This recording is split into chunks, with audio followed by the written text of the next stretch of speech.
Wow. What a game. That was awful. That game was so boring and so out of control. Sixers never really were in this game. This game was pretty much over in the second quarter. Another awful outing by the Philadelphia 76ers. It just shows you how important Joel Embiid is to this team, offensively and defensively. They couldn't stop this star-studded Dallas team that we went up against tonight. No Luka Doncic, no Tim Hardaway, virtually nobody that's even worth mentioning plays on the Dallas Mavericks, and they got blown out by 20 points. Absolute disgrace. No transition defense, no defense whatsoever. The dribble penetration was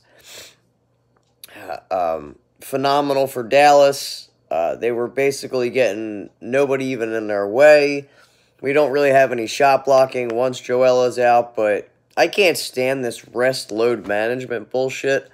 It seems that this is the way the NBA is going. The Sixers feel fine about doing this, but had a chance to, well, we have a chance to lock up the third seed, but Boston won tonight against Miami. So even if we did win, it wouldn't have mattered. Still sucks. I want to get wins going against these scrub-ass teams, but we could not buy a shot tonight. 6 from 33 from downtown, 18%. We went on almost 10 minutes without scoring a bucket in the second quarter. It's just overall bad basketball. Just bad. I don't know why in that stretch, Inept Brown, that's what I'm calling him. His first name is not Brett anymore. We've replaced it with Inept. Didn't call a timeout to try to get something. We had him in the penalty when it was still close towards that second half. I think we were only down 4 at that point. Why we didn't, continue to penetrate and go to the foul line. It was a little too late by the time we did start going to the foul line. But we decided to get dribble penetration and then kick it out for threes, which we could not hit. We're a poor perimeter shooting team anyway, as is. JJ 4 from 11. Bolden, who was phenomenal against Minnesota with his big 19 points and 5 threes, went 0 for 4. He just, everybody got torched on the defensive end tonight. It was just bad. It was just bad to watch. So, it sucks. I'd like to go in hot against these teams, but we live and die with Joel Embiid. He covers up so much,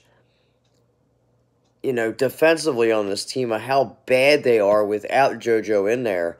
And he covers up a lot for Mr. Inept there.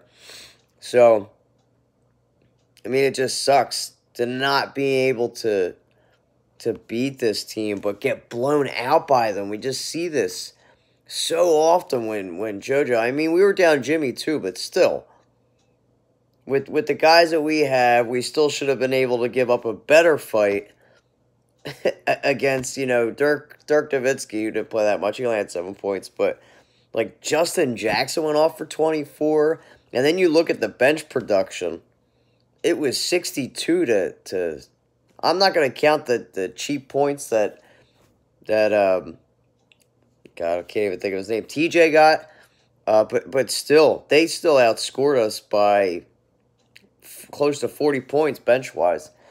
And that's a big weakness to this team. And I think it's honestly going to take taking one of them starting fives and kicking them to the bench. And I want to make another video discussing that, what it's going to take. It might have to be one of these guys having to suck it up, suck their pride up, and just come off the bench and score, because we literally have no explosion coming off this bench. Nobody that can really light it up. You got guys chipping in here or there, barely any points. It's killer. It's killer to this team, especially when they're on. And we are putrid on the road, putrid. And you're gonna have to win some games on the road when you're playing in the playoffs. It's just a disgrace to lose to these teams night in and night out. That we should hang in there. Sure, you're gonna have losses because they are NBA teams, but they literally had nobody. Nobody. Dallas sucks. You got better D-League teams out there that we played against. It's just so many holes and so much stuff that we just continuously repeat, go on and go on and go on. So, yeah, we did have Wednesday. Wait, what are you talking about?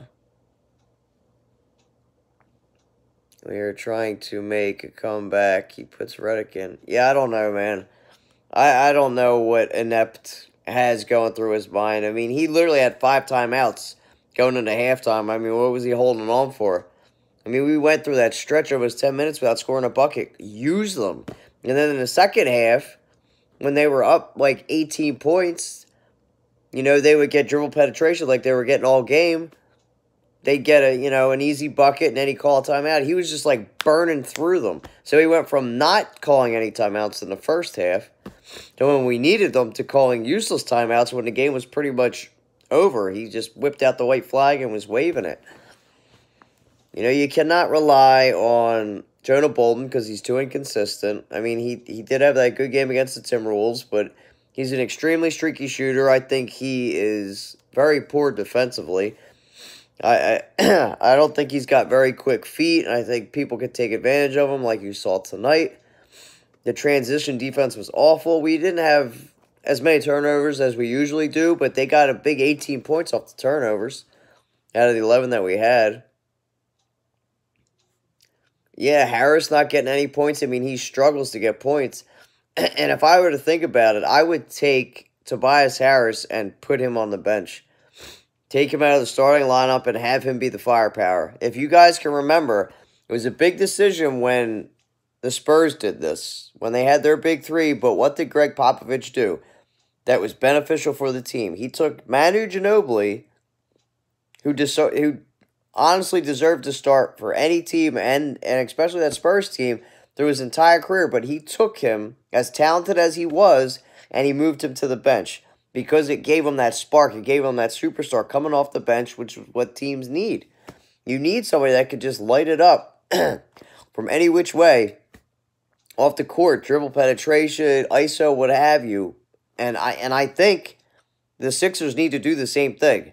They're in that situation to where you have nothing coming off that bench who can consistently score, and Tobias is that guy. Because he's so lost when you do have Jimmy and JoJo back on there. I mean, he doesn't get his. So take him out of the starting lineup, replace him with, let's say a Mike Scott, and switch him out. It's a big decision, and I'm sure Manu didn't like it when it happened. He had to suck up his ego, but Popovich knew how to run his players. He knew what was best for the team and what to do. And Brett Brown doesn't have the balls to do that. I know he doesn't, so it isn't going to happen. But it would be the best thing for the Sixers is to take one of those guys in the starting lineup, and unfortunately it would have to be Tobias Harris at this point, and have him come off the bench.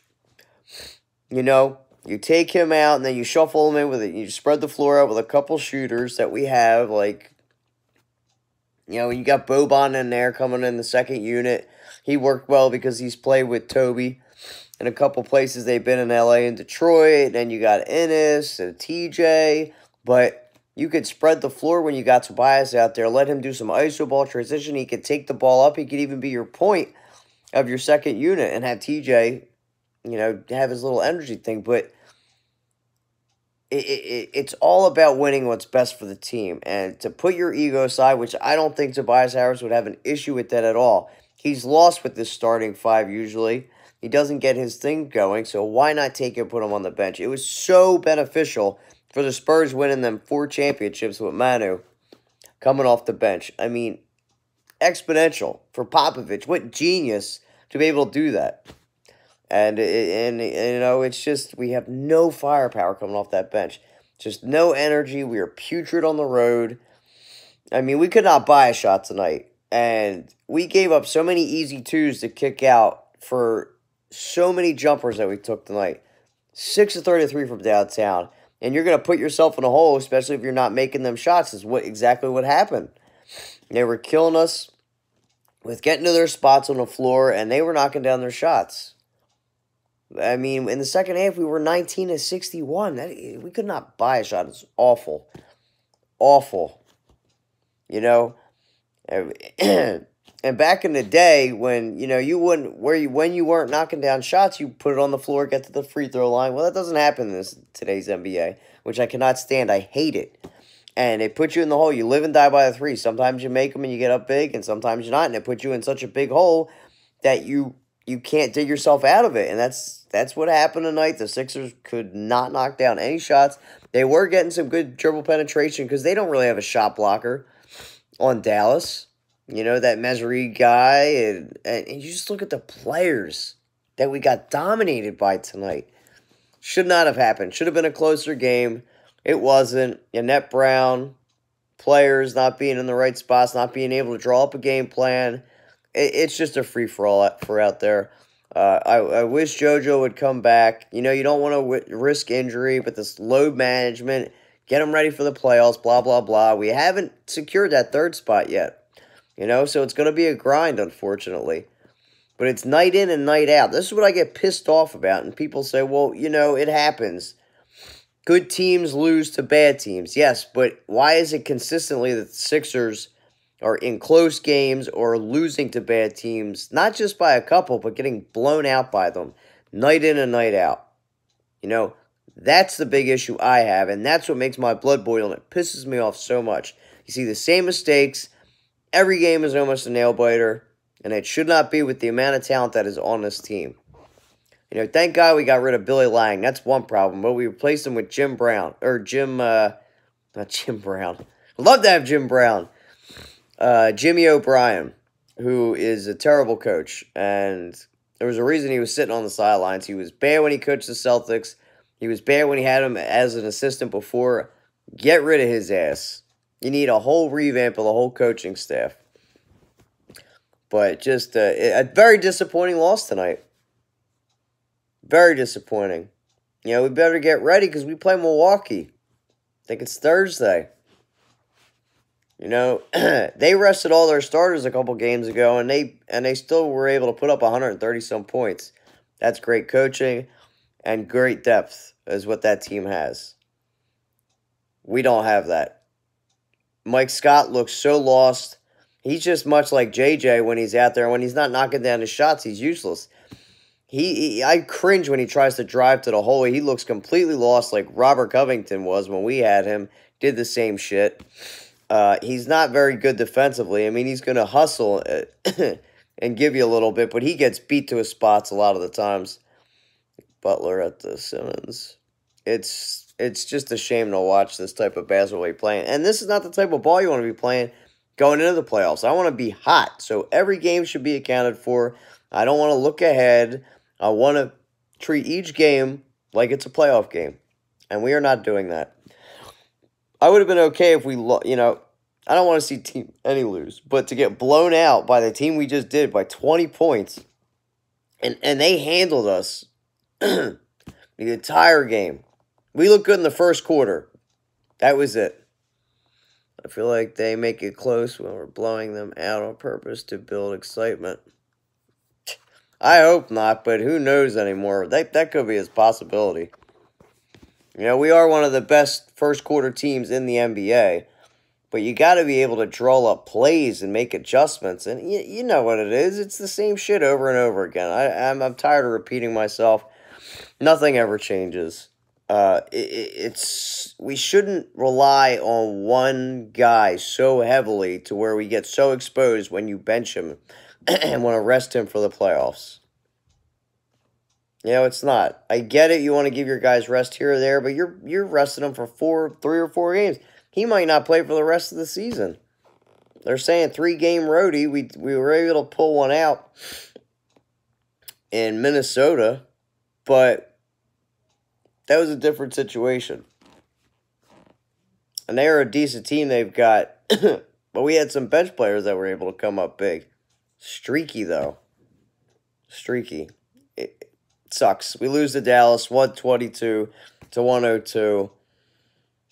I hope something changes, guys, because I'm still not confident that this team is going to go anywhere special until there's adjustments made. And I honestly think the best thing for this team now is to move Tobias Harris to the bench and have him come off the bench, much like San Antonio did when they moved Manu Ginobili from the starting lineup to the bench. They should be starters in this league, but you need firepower off that bench to be a successful team and to win championships. Gaffner with the Bitter Birds. Disgraceful loss by 76ers. Go down to Big D and get beat by a D-League team. Play everyone in the fourth quarter. Annette Brown, you know, that is his new name. Annette Brown is so lost on every situation, but we know this. Let's get a new coach in here, guys. I'm out. Peace.